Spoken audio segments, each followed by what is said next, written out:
আমি এই মুহূর্তে রয়েছি জাহাঙ্গীরনগর বিশ্ববিদ্যালয়ের যে কেন্দ্রীয় ছাত্র সংসদ জাকসু, সেই জাকসু ভবনের সামনে।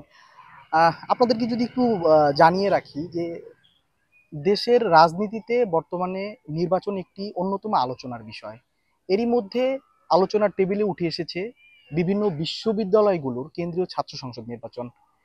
এদের মধ্যে কাগজে কলমে সবচেয়ে বেশি এগিয়ে গিয়েছে জাহাঙ্গীরনগর কেন্দ্রীয় ছাত্র সংসদ জাকসু নির্বাচন। আমরা যেমনটি জানতে পেরেছি, আজ 30শে এপ্রিল জাহাঙ্গীরনগর বিশ্ববিদ্যালয় যে কেন্দ্রীয় ছাত্র সংসদ জাকসু, সেই জাকসুর তফসিল ঘোষণা করার কথা রয়েছে।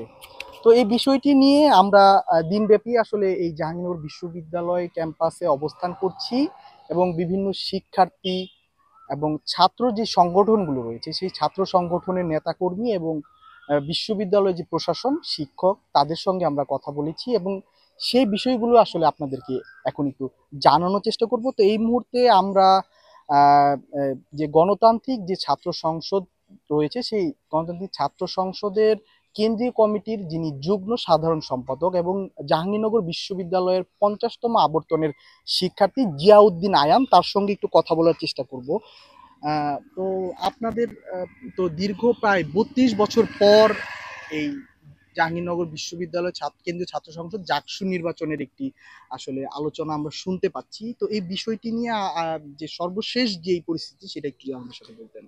আসলে 24-এর গণঅভ্যুত্থানের আমাদের সংগঠিত হয়েছিল সেই 9 দফার মধ্যে দিয়ে, এবং 9 দফার অন্যতম একটি দফা ছিল প্রত্যেকটি বিশ্ববিদ্যালয় ও কলেজগুলোতে ছাত্র সংসদ কার্যকর করা। এবং গণঅভ্যুত্থান পরবর্তী সময়ে আমাদের শিক্ষার্থীদের এই দাবির লক্ষ্যেই যে বিশ্ববিদ্যালয় প্রশাসন যে শহীদদের ম্যান্ডেট নিয়ে তারা গদিতে বসেছে এবং তারা সেই লক্ষ্যে কাজ করেছে। এবং আমাদের দাবির প্রেক্ষিতে কিন্তু বিশ্ববিদ্যালয় প্রশাসন 1 ফেব্রুয়ারি তফসিল ঘোষণার কথা, কিন্তু সেই তফসিল পিছিয়ে যায় এবং তারই প্রেক্ষিতে আজকে তফসিল ঘোষণার কথা। এবং আমরা গত রাতে বিশ্ববিদ্যালয় প্রশাসন, বিভিন্ন অংশীজন যারা রয়েছে এবং ক্রিয়াশীল ছাত্র সংগঠন এবং শিক্ষার্থী প্রতিনিধিদের সাথে মত বিনিময় করেছেন, এবং প্রায় 10 ঘন্টার মিটিং শেষে আমরা সবাই একমত হতে পেরেছি এবং বিশ্ববিদ্যালয় প্রশাসন আমাদেরকে আশ্বস্ত করেছেন যে আজকের মধ্যেই তফসিল ঘোষণা করবে। আমরা মনে করছি এই তফসিল ঘোষণার মধ্যে দিয়ে জাহাঙ্গীরনগর বিশ্ববিদ্যালয় জাকসু যে 32 বছর অচলাবস্থা কাটাবে এবং জাহাঙ্গীরনগর বিশ্ববিদ্যালয় এখন বাকি ছাত্র সংগঠনগুলোকে এবং সারা দেশের বাকি যে ছাত্র সংসদগুলোকে পথ দেখাবে, দিশারি দেখাবে। আমরা বিগত সময়ে দেখেছি ডাকসু কার্যকরের মধ্যে দিয়ে হয়তো অন্যান্য ছাত্র সংগঠনগুলো কার্যকর করার পথ প্রক্রিয়া শুরু হয়, কিন্তু আমরা এখন মনে করছি যে জাহাঙ্গীরনগর বিশ্ববিদ্যালয়ে জাকসু ছাত্র সংসদ কার্যকরের মধ্য দিয়ে বরং ডাকসু, রাকসু, চাকসু কার্যকর হবে। তো আমরা মনে করছি যে এই তফসিল ঘোষণার মধ্য দিয়ে একটি সুষ্ঠু, সুন্দর এবং অবাধ একটি নির্বাচন কার্যকর হবে। দর্শক যেমনটি শুনছিলেন, তিনি আমাদেরকে জানাচ্ছিলেন যে দীর্ঘ প্রায় 32 বছর যাবৎ যে অচল অবস্থায় রয়েছে জাহাঙ্গীরনগর বিশ্ববিদ্যালয় কেন্দ্রীয় ছাত্র সংসদ জাকসু, সেই অচল অবস্থা কাটিয়ে আসলে নতুনভাবে সচল হওয়ার একটা আভাস দিচ্ছে। তো এই মুহূর্তে আমরা এই জাহাঙ্গীরনগর বিশ্ববিদ্যালয়ের একজন ছাত্রদল নেতার সাথে কথা বলার চেষ্টা করব। যে ভাই, আমরা যেমনটি শুনছিলাম গতকাল বিকেল থেকে আজ আজ দুপুর ভোর পর্যন্ত প্রায় 10 ঘন্টা আপনারা বিভিন্ন যে অংশীজন যারা রয়েছে বিভিন্ন ছাত্র সংগঠনের পক্ষ থেকে আপনারা বিশ্ববিদ্যালয় প্রশাসনের সাথে একটি বৈঠক করেছেন। সেই বৈঠকের মধ্য দিয়ে আসলে যে জাকসুর যেই তফসিল ঘোষণা করার যেই একটি আমরা দেখতে পাচ্ছি, অভিপ্রায় দেখতে পাচ্ছি। তো এই বিষয়টি নিয়ে আপনি যদি একটু বলতেন, এবং বিশেষ করে আসলে জাতীয়তাবাদী ছাত্র দল এর আপনাদের যে আসলে এই জাকসু নিয়ে যে ভাবনাটা সেটিও আমাদের সাথে একটু শেয়ার করবেন। আচ্ছা, আমি শুরুতেই আপনার মাধ্যমে দেশবাসীকে ধন্যবাদ জানাই এবং শুভেচ্ছা জানাই যে 24 পরবর্তীতে যে নতুন বাংলাদেশের যে নতুন রাজনীতির যে ধারা সৃষ্টি হয়েছে, এবং সেই ধারায় আমরা সকল রাজনৈতিক দল একত্রিত হয়ে, ঐক্যবদ্ধ হয়ে একটি সহাবস্থানের রাজনীতিতে বিশ্বাস করি বাংলাদেশ জাতীয়তাবাদী ছাত্রদল, এবং আমরা সবাইকে একটি গণতান্ত্রিক পরিবেশ নিশ্চিত করার জন্য আহ্বান জানাই। তো বাংলাদেশ জাতীয়তাবাদী ছাত্রদল সবসময়ই দীর্ঘদিন ধরে গণতন্ত্র পুনরুদ্ধারের লড়াই সংগ্রামে রাজপথে থেকেছে, আজও আছে, আগামীতেও থাকবে।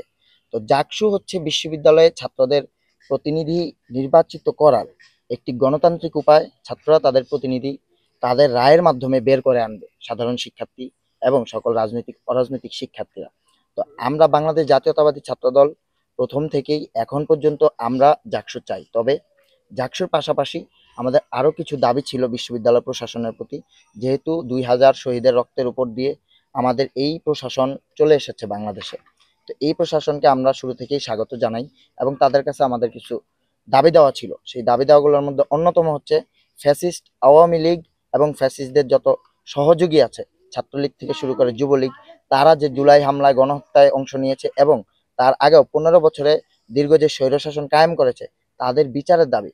এখন আমরা বিশ্ববিদ্যালয়ের অভ্যন্তরে বিশ্ববিদ্যালয় প্রশাসনকে, বিশ্ববিদ্যালয় যেহেতু একটি স্বায়ত্তশাসিত জায়গা, আমরা বিশ্ববিদ্যালয় প্রশাসনকে বারবার বিচারের দাবি জানিয়েছি, যাতে একটি সঠিক তদন্তের মাধ্যমে তাদের বিচার করা হয়। দীর্ঘ 9 মাস পেরিয়ে গেল, সেই বিচারটি আজও দৃশ্যমান নয়। আমরা দৃশ্যমান একটি বিচার এবং পাশাপাশি যে আমাদের সাধারণ শিক্ষার্থীদের একটি গণতান্ত্রিক দাবি, সকলের দাবি যে একটি জাকসু হওয়া উচিত, সে আমরা ছাত্রদল মনে করি অচিরেই এই জাকসু হওয়া উচিত এবং পূর্ব নির্ধারিত ঘোষণা অনুযায়ী আমাদের মাননীয় উপাচার্য স্যার আমাদেরকে যেই ডেট দিয়েছেন এবং পরিবেশ পরিষদ যে ডেট দিয়েছে, সেই ডেট আজকে 30শে এপ্রিল, আজকের মধ্যে তফসিল দেওয়ার কথা। আমরা জোর দাবি দিয়ে জানাই যে আমাদের বাংলাদেশ জাতীয়তাবাদী ছাত্র দলের প্রাণের দাবি জাকসু, আমরা জাকসু চাই এবং শিক্ষার্থীরা যাতে তাদের নেতৃত্ব নির্বাচন করতে পারে জাকসুর মাধ্যমে, সেই ব্যবস্থা করা উচিত বলে আমি মনে করি। ধন্যবাদ আপনাকে।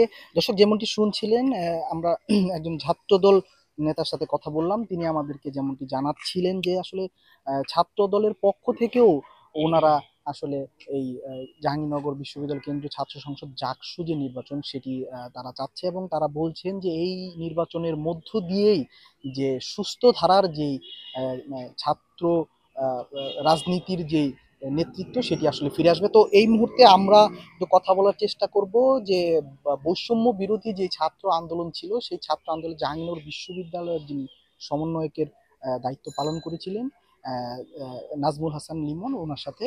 তো আপনাকে আমরা দেখেছি আসলে যে 24-এর যে গণ অভ্যুত্থান যেটি ছিল, সেই সময়টায় আসলে জাহাঙ্গীরনগর বিশ্ববিদ্যালয়ে আপনার একটি বলিষ্ঠ ভূমিকা আমরা লক্ষ্য করেছি। তো বর্তমানেও জাকসু নির্বাচন নিয়েও আপনার বেশ কিছু স্ট্যান্ড আমরা দেখতে পেয়েছি। তো এখন তো আসলে জাকসু নির্বাচনের যে তফসিল ঘোষণার আসলে একেবারে দ্বার প্রান্তে আমরা চলে এসেছি। আমরা যেমনটি জানতে পেরেছি আজকে তফসিল ঘোষণা করা হবে। তো এই বিষয়টি নিয়ে আপনার মূল্যায়ন এবং কেমন নেতৃত্ব আসলে আপনি দেখতে চান একজন শিক্ষার্থী হিসাবে জাহাঙ্গীরনগর বিশ্ববিদ্যালয় কেন্দ্রীয় ছাত্র সংসদ জাকসুতে? আপনার মাধ্যমে আসলে 52 টিভির দর্শকদের প্রথমেই ধন্যবাদ এবং কৃতজ্ঞতা জানাচ্ছি এবং জাহাঙ্গীরনগর বিশ্ববিদ্যালয়ের যে সমস্ত শিক্ষার্থীরা দীর্ঘদিন ধরে আন্দোলন সংগ্রাম করেছে শিক্ষার্থীদের অধিকার আদায়ের লক্ষ্যে, যেন একটি জাকসু কার্যকর করা হয়, যেখানে শিক্ষার্থীদের প্রতিনিধিত্ব নিশ্চিত করা যায়, যে লক্ষ্যে যারা আন্দোলন করেছেন এবং যারা বিভিন্ন রকম দাবি আদায় সরব করেছেন, সে সমস্ত ভাই এবং বোনের প্রতি প্রথমে ধন্যবাদ এবং কৃতজ্ঞতা প্রকাশ করছি। আজকে আপনারা জানেন যে গতকাল আমরা কিন্তু বিশ্ববিদ্যালয়ের বিভিন্ন শিক্ষার্থীর স্টেক এবং বিভিন্ন রকম ছাত্র সংগঠনরা মিলে কিন্তু একটা ঐক্যমতে পৌঁছেছি যে আজকে জাহাঙ্গীরনগর বিশ্ববিদ্যালয় প্রশাসন কিন্তু জাহাঙ্গীরনগর বিশ্ববিদ্যালয় কেন্দ্রীয় ছাত্র সংসদ এবং হল সংসদের জন্য কিন্তু তফসিল ঘোষণা করার কথা রয়েছে।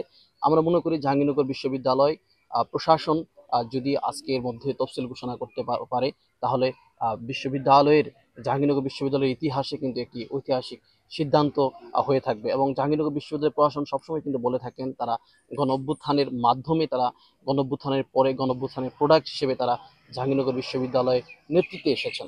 আমরা যারা দেখতে পেয়েছি জাহাঙ্গীরনগর বিশ্ববিদ্যালয় প্রশাসনের দায়িত্বে রয়েছেন, তারা কিন্তু দীর্ঘদিন ফ্যাসিবাদ বিরোধী লড়াই সংগ্রামে তারা দীর্ঘদিন কাজ করেছেন, 16 বছর নিপীড়ন নির্যাতন সহ্য করেছেন এবং ফ্যাসিস্ট শেখ হাসিনার বিরুদ্ধে তারা কিন্তু সংগ্রাম জারি রেখেছিলেন।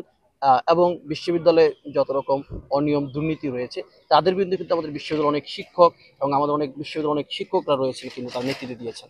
আমরা মনে করি যে আসলেই বিশ্ববিদ্যালয়ে যারা যে সমস্ত শিক্ষক আমাদের গণ অভ্যুত্থানের সামনের সারি থেকে নেতৃত্ব দিয়েছেন, তারা যখন অনুভব করেছেন যে আসলে বিভিন্ন রকম ছাত্র সংগঠন এবং শিক্ষার্থীরা আসলেই দীর্ঘ 33 বছরের যে একটি নিষ্ক্রিয়তা ছিল জাকসু নিয়ে, আজকে শিক্ষার্থীরা চাচ্ছেন যে একটি তফসিল হোক এবং আমরা যেহেতু সুষ্ঠু পরিবেশের মাধ্যমেই কালকে একটা মিটিং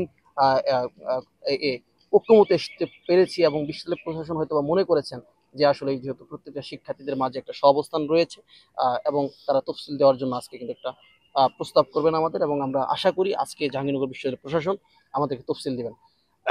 আমরা মনে করি জাহাঙ্গীরনগর বিশ্ববিদ্যালয় প্রশাসন যদি আজকে তফসিল দেয়, এই তফসিলের মাধ্যমে আসলে তারা যে গণঅভ্যুত্থানের মাধ্যমে উঠে এসে নেতৃত্ব হয়েছে, তারা আসলে আরো লেজিটিমেসি পাবে এবং আমরা ভরসা করতে পারবো যে জাকসুর পরবর্তী সময়ে আমরা যখন কোনো দুর্যোগ দুর্বিপাকে বা আমাদের যখন বিপদ হবে শিক্ষার্থীদের বিভিন্ন রকম সমস্যায় থাকবো তখন আমাদের পক্ষে তারা কাজ করবে।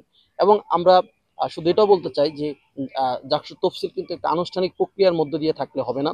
আমরা মনে করি জাকসু শুধু একটি নির্বাচন নয়, এটি একটি গণতান্ত্রিক প্রক্রিয়ার মাধ্যমে আমরা যে একটা গণতান্ত্রিক বাংলাদেশের স্বপ্ন দেখি সেটাকে এক ধাপ ত্বরান্বিত করার একটি প্রক্রিয়া।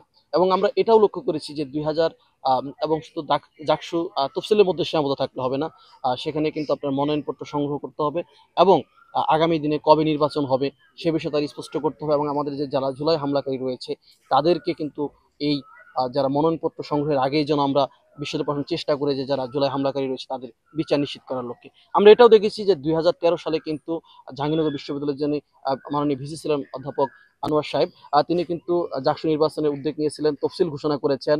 এবং আমরা দেখতে পেয়েছি যে 2013 সালের শেষের দিকে যখন 10ম জাতীয় সংসদ নির্বাচন হওয়ার কথা, তার আগেই কিন্তু তিনি আহ, আহ, সেই নির্বাচনটাকে অফ করে দেন।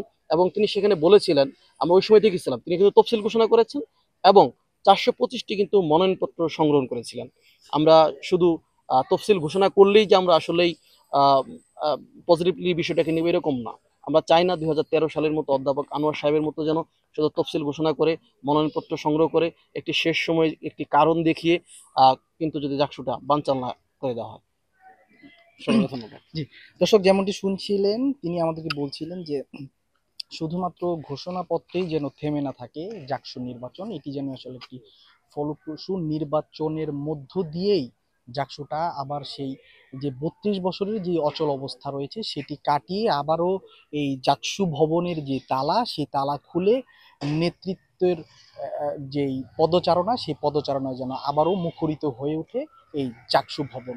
তো দর্শক এই ছিল আমার কাছে জাহাঙ্গীরনগর বিশ্ববিদ্যালয় থেকে জাহাঙ্গীরনগর বিশ্ববিদ্যালয় কেন্দ্রীয় ছাত্র সংসদ জাকসু নির্বাচনের তফসিল ঘোষণা নিয়ে বিস্তারিত। ধন্যবাদ।